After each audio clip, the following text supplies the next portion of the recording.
Finally Avatar Fire and dash படம் release ஆயிடுச்சு. அதில் நம்ம டூம்ஸ்டே ட்ரெய்லர் லீக் ஆகுதுன்னு சொன்னோமே, அதே மாதிரி லீக் ஆயிருந்தது. நம்ம என்ன பிரேக் டவுன் பண்ணோமோ அதே தாங்க, அதே தான் அதுலேயே இருக்குது.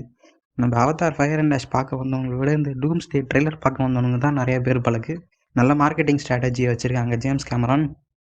சரி, இது என்னென்னா அவதார் ஃபயர் அண்ட் டேஷோட ஸ்பாய்லர் ரிவ்யூ தான் போட வந்திருக்கேன். இது என்னடா அதுக்குள்ளே ஸ்பாய்லர் ரிவ்யூன்னு கேட்காதீங்க. படம் ரிலீஸ் ஆகி 4 நாள் ஆகுது. எனக்கு தெரிஞ்சு முக்கால்வாசி பேர் படத்தை பார்த்துருப்பீங்க. அப்படி பார்க்காதவங்க போய் படத்தை பார்த்துட்டு வந்து இந்த வீடியோவை பாருங்கள். அதுக்கு முன்னாடி இந்த வீடியோவை லைக் பண்ணிட்டு அப்படியே சப்ஸ்கிரைப் பண்ணுறேங்க. நான் உங்கள் அஸ்வின் கமெண்ட்ரி. ஆரம்பிக்கலாமா? சரி, அவதார் ஃபயர் அண்ட் டேஷ்னா அவதார் ஃபயர் அண்ட் டேஷ் படத்தில் பேரில் தாங்க ஃபயர் இருக்குது. படத்தில் அப்படி ஃபயர் எங்கேயுமே இல்லை. இருக்குது, ஆனால் ஓரளவு இருக்குது. ஒரு மாதிரி ஓகே படம் தான் சொல்லுவேன். படம் நல்லா இல்லைன்னு சொல்ல மாட்டேன், ரொம்ப நல்லா இருக்குது அப்படின்னு சொல்ல மாட்டேன். இதில் நிறைய பாசிட்டிவ்ஸ் அண்ட் நெகட்டிவ்ஸ் இருக்குது. அது என்னென்னு வாங்க பார்க்கலாம். ஃபஸ்ட்டு பாசிட்டிவ் சைடு போய்ட்டோன்னா இந்த விஎஃப்எக்ஸை தாங்க சொல்லணும். விஎஃப்எக்ஸ் பக்காவாக இருக்குது. அது ஒரு சூடோ வேர்ல்டாக மட்டும் தெரியாமல் அது ஒரு ரியல் வேர்ல்டு அப்படின்ற மாதிரி நல்லா எக்ஸ்ப்ளோர் பண்ணியிருப்பாங்க.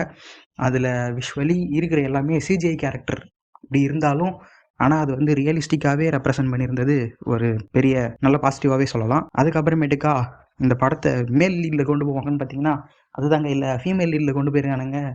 படம் லீனியராகவே இருந்தாலும் அதை ஒரு 4 ஸ்டோரி கூட பிரித்து செப்பரேட் பண்ணி எடுத்துன்னு போயிட்டு அதை வந்து ஒன்றா ஒரு ஸ்டோரியாக எண்டிங்கில் முடிக்கிறது.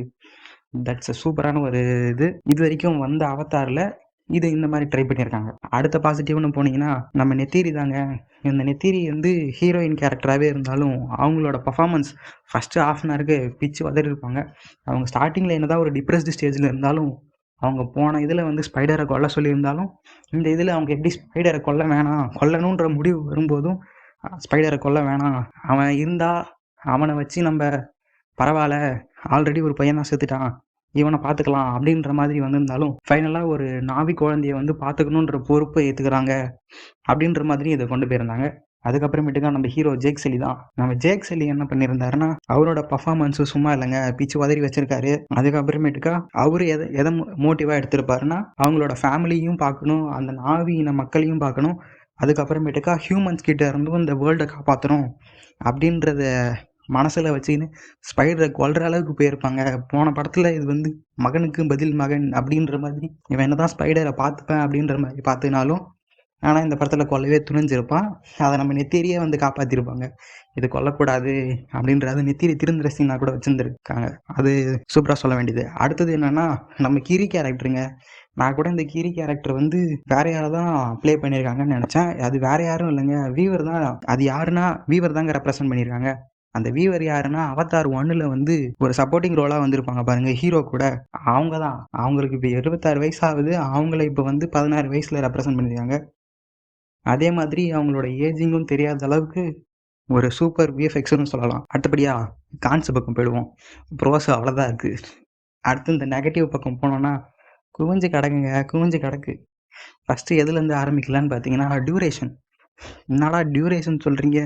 அட ஆமாங்க, இப்போ எவங்க 3 மணி நேரம் உட்காந்து படம் பார்க்குறான்? இந்த படம் 3 மணி நேரம் 8 நிமிஷம்னு போகுதுங்க. 3 மணி நேரம் 8 நிமிஷன்றதே கொஞ்சம் வேகாக இருக்க மாதிரி இருக்குது. ஸ்டார்டிங்கில் கொஞ்சம் அவங்களோட டிப்ரெஷன் ஸ்டேஜை எக்ஸ்ப்ளோர் பண்ணுறேன் அப்படின்ற மாதிரி போயிருந்தாலும், அதுக்கப்புறம் போக பல சீன்ஸ் வந்து தேவையில்லை, இது எதுக்குடா இங்கே, இதை வெட்டி போட்டாலும் படத்தில் வந்து எந்த மாற்றமும் இருக்காதேடா அப்படின்ற மாதிரி தான் இருக்கும். அடுத்தது பக்கம் போனீங்கன்னா நம்ம வில்லன் கேங்கான மான்வான் கிளான் தாங்க. அது பேருக்கு தாங்க ஃபயரு, அதில் ஒரு ஃபயரும் இல்லைங்க.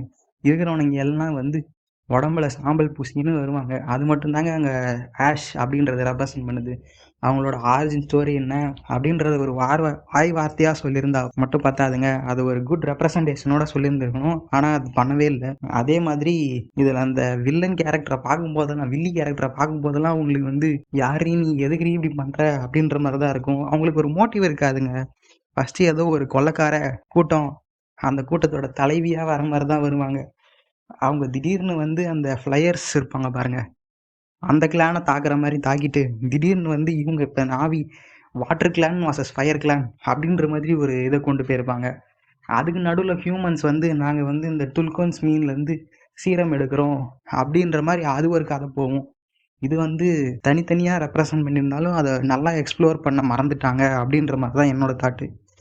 அதுக்கு அடுத்தது வந்து நம்ம கேர்னல் குவாரிச் அவரு இருக்கிறாரு பாருங்க. அவர் எதுக்கு வந்தாருன்றதையே மறந்து போயிட்டாரு.